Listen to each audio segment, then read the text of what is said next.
Hello students, आप सबका हमारे चैनल में स्वागत है। आज मैं आपको व्याकरण पढ़ाऊंगी। तो आपके क्लास 10th का जो व्याकरण है उसका सिलेबस देखिए। आप पहले क्या है, वाक्य। तो वाक्य कैसे बनता है, क्या होता है, इसके बारे में जानकारी देंगे।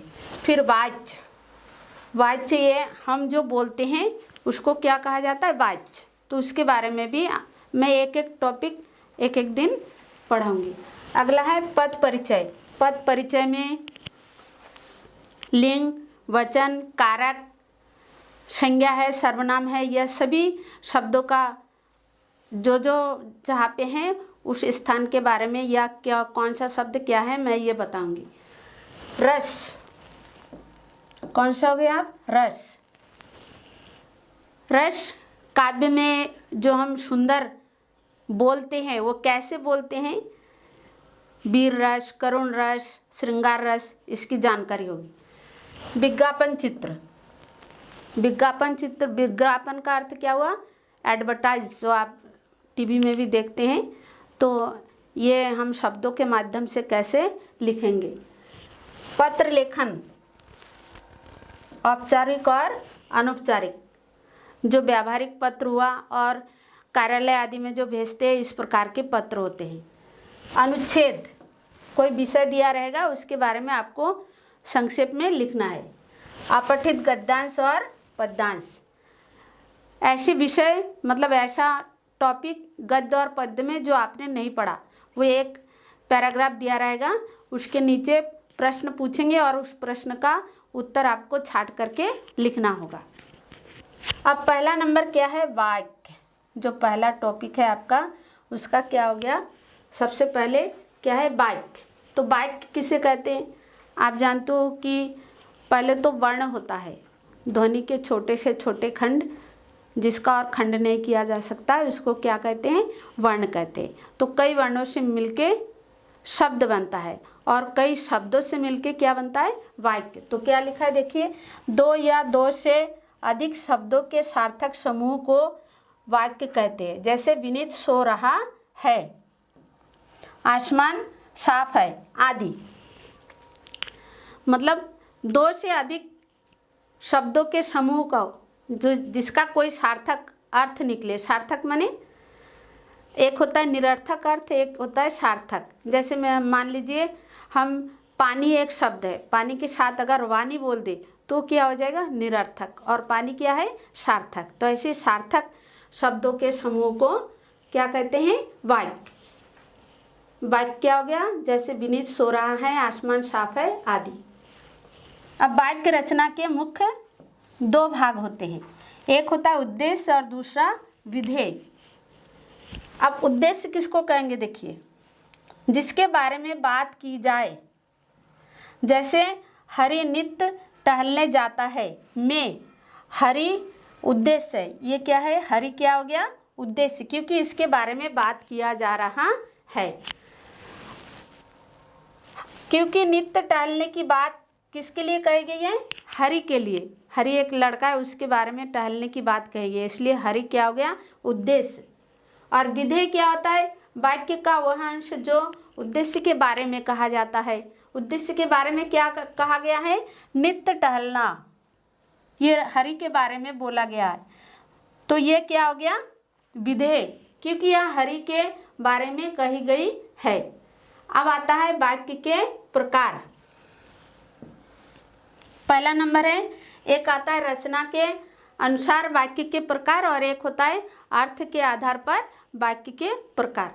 तो पहला क्या हो गया है, रचना के अनुसार वाक्य के तीन प्रकार या तीन भेद जो भी आप कहेंगे। पहला क्या है, साधारण वाक्य, मिश्रित वाक्य और संयुक्त वाक्य।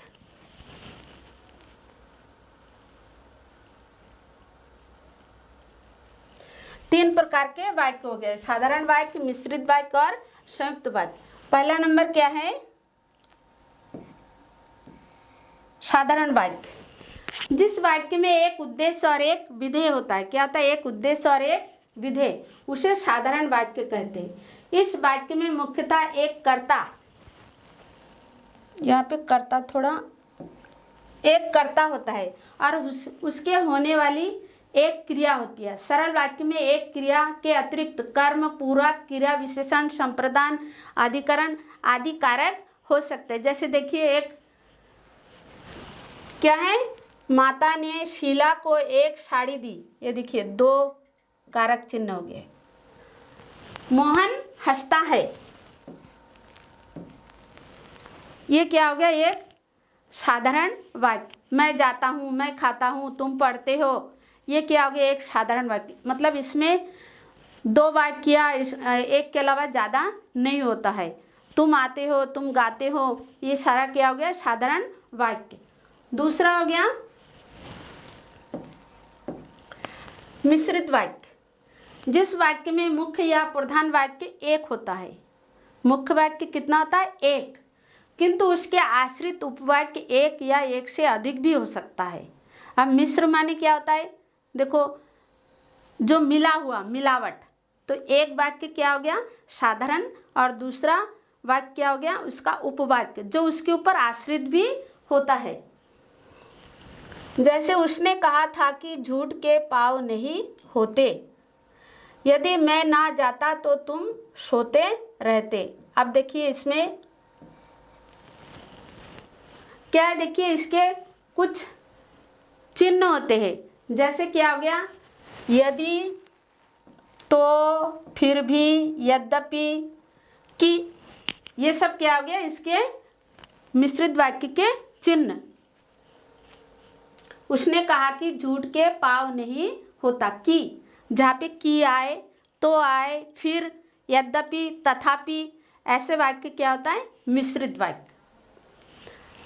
अब मिश्रित वाक्य के आश्रित उपवाक्य के भेद देखिए, ये भी अलग अलग होता है। पहला क्या है, संज्ञा उपवाक्य। इसके मतलब मिश्रित वाक्य के ही भाग, किसी संज्ञा या संज्ञा पदबंध के स्थान पर प्रयुक्त उपवाक्य। अब देखिए उदाहरण क्या है, तुम नहीं आओगे मैं जानता था, मुझे विश्वास है कि आप दीपावली पर घर जरूर आएंगे। अब देखिए तुम के यहाँ पे कोई संज्ञा वाक्य भी, संज्ञा भी हो सकता था, जैसे राम नहीं आएगा मैं जानता था, या मोहन नहीं आएगा मैं जानता था, लेकिन इसके स्थान पे क्या हो गया, तुम आ गए। मुझे विश्वास है कि आप दीपावली पर घर जरूर आएंगे, ये मुझे की जगह कोई सोहन, रोहन कुछ भी हो सकता था। तो ऐसे वाक्य जहाँ पे संज्ञा के स्थान पर कोई वाक्य बोला जाता है उसको क्या कहा जाता है, संज्ञा उपवाक्य। अगला है विशेषण उपवाक्य। प्रधान उपवाक्य की संज्ञा, जो प्रधान उपवाक्य होता है उसकी संज्ञा सर्वनाम की विशेषता बताने वाले। विशेषण किसको कहते हैं, जो शब्द संज्ञा और सर्वनाम की विशेषता बतलाते हैं उसे विशेषण कहा जाता है। तो इस प्रकार के वाक्य क्या हो गया, विशेषण उपवाक्य है। जैसे आपकी वह पुस्तक कहाँ है जो आप कल लाए थे, मतलब पुस्तक की विशेषता बता रहे कि जो आप कल लाए थे वो कहाँ है। जो पैसे मुझे मिले थे वह खर्च हो गए, पैसे की विशेषता क्या है कि वो खर्च हो गया है। अगला आता है क्रिया विशेषण उपवाक्य। प्रधान उपवाक्य के क्रिया की विशेषता बताने वाला उपवाक्य। क्रिया विशेषण जो क्रिया की विशेषता बताते उसे क्या कहा जाता है, क्रिया विशेषण। अब इसके भी कई भेद है, इसके 5 भेद है, कालवाची, स्थानवाची, रीतिवाची, परिमाणवाचक और परिणामवाची, या कार्य कारण संबंधवाची उपवाक्य भी कहते हैं। अब देखिए इसमें पहला नंबर क्या है, कालवाची। काल माने समय, जो समय की विशेषता बतलाए। जब बारिश हो रही थी तब मैं घर नहीं था, जब तुम आए थे मैं उस समय नहीं था, मतलब समय की बात जो बताएंगे वो क्या हो गया, कालवाची। दूसरा है जहाँ तुम पढ़ते थे वहाँ मैं पढ़ता था, ये क्या हो गया, स्थान, मतलब स्थान की विशेषता बता रहे हैं, इसलिए क्या हो गया, स्थानवाची।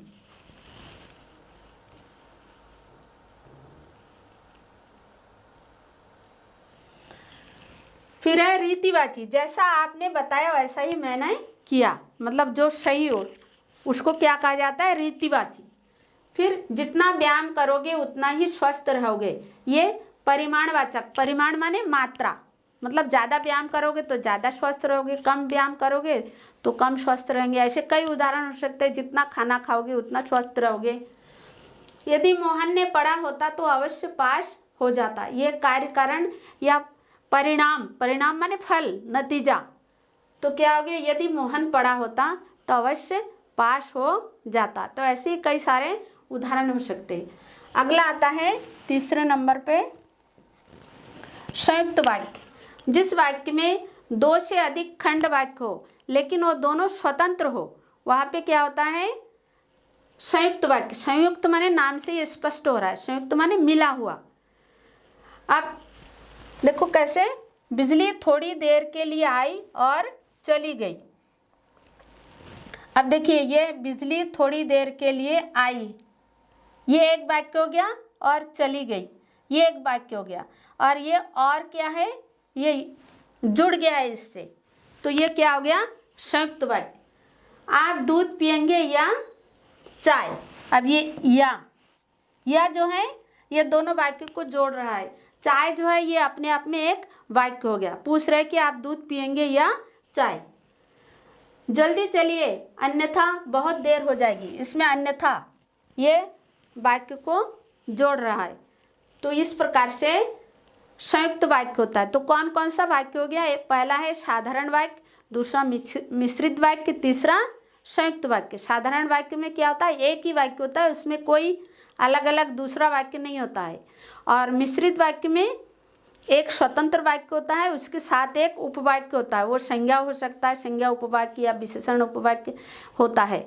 और तीसरे नंबर पे है संयुक्त वाक्य। संयुक्त वाक्य में दो वाक्य होते हैं लेकिन दोनों स्वतंत्र होता है और आपस में और, या, अन्यथा आदि से जुड़ा हुआ होता है। इसके देखिए योजक चिन्ह है, और, तथा, फिर, या, अन्यथा, किंतु, परंतु। ये आप इतना याद रखेंगे तो आपको सही ढंग से कौन सा वाक्य क्या है इसकी पहचान हो जाएगी। संयुक्त वाक्य में दो समान, अब क्या है, संयुक्त वाक्य और मिश्र वाक्य में अंतर। संयुक्त वाक्य में दो समान महत्व के वाक्य होते हैं, दोनों वाक्य योजक शब्द द्वारा जुड़ा होता है।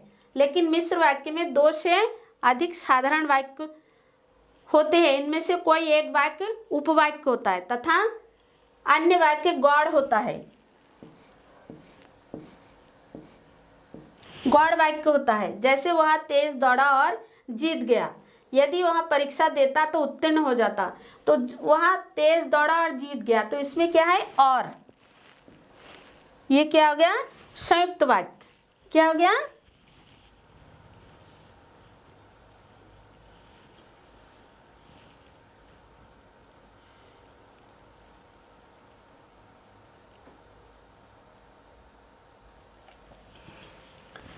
यदि वह परीक्षा देता तो उत्तीर्ण हो जाता। अब ये क्या हो गया भाई, मिश्र वाक्य।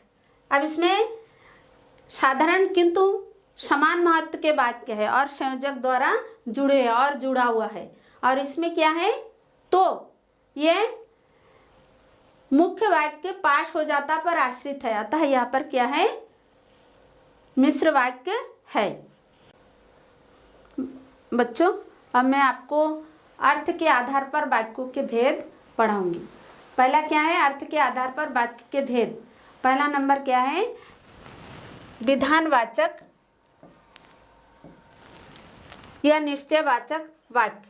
कार्य के होने की सूचना देने वाले वाक्य को क्या कहते हैं, विधानवाचक वाक्य। जैसे मेरा विद्यालय प्रातः 3 बजे खुलता है, रक्षाबंधन अगस्त में मनाई जाती है, रमेश को कल बुखार था। ये क्या है, निश्चयवाचक वाक्य, मतलब जो निश्चित हो गया है।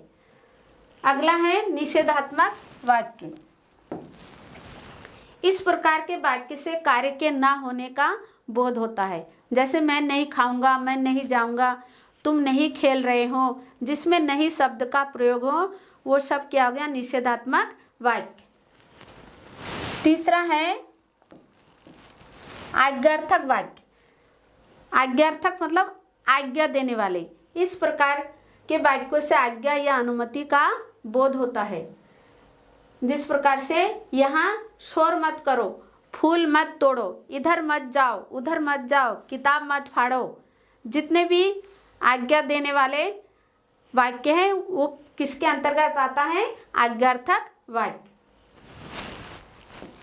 चौथा नंबर पे आपका विस्मय आदि बोधक अथवा भावनात्मक वाक्य। इस प्रकार के वाक्य जिसमें हर्ष, शोक, मतलब मन के जितने भी उद्वेग है, खुशी, कामना,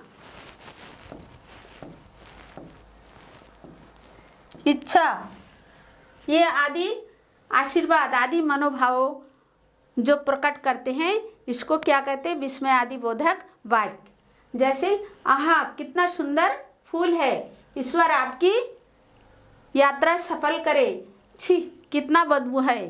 तो इस प्रकार से आह कितना मौसम सुहावना है।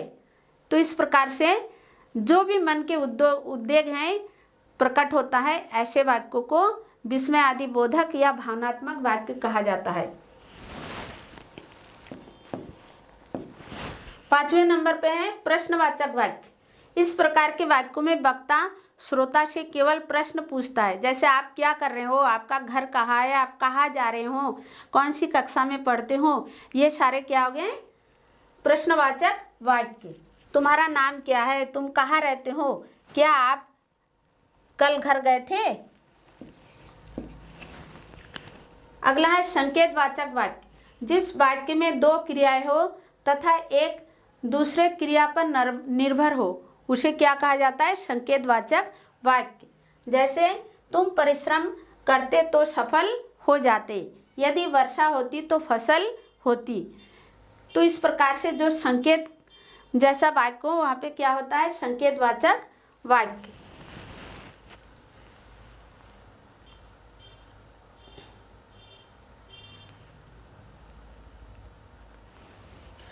देखिए कुछ विद्वान वाक्य के और दो भेद मानते हैं। पहला क्या हो गया?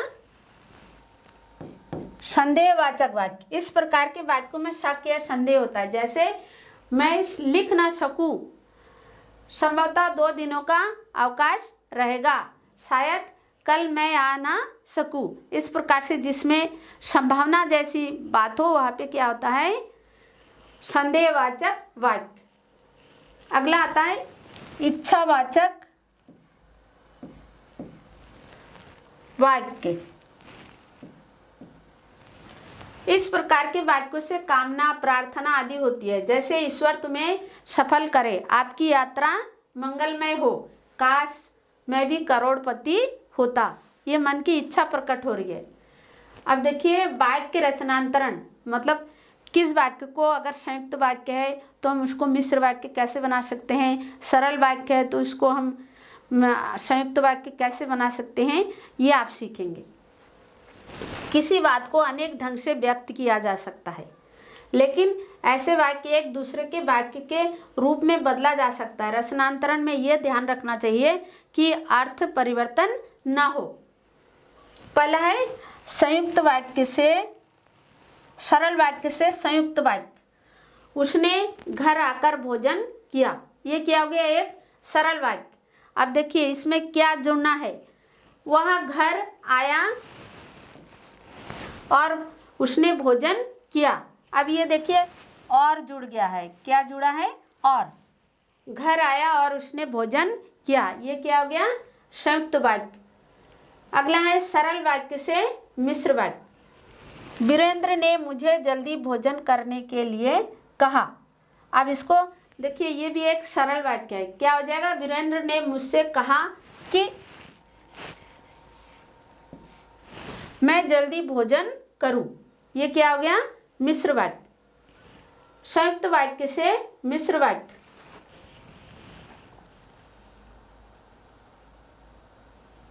शीला ने एक पुस्तक मांगी और वह उसे मिल गई।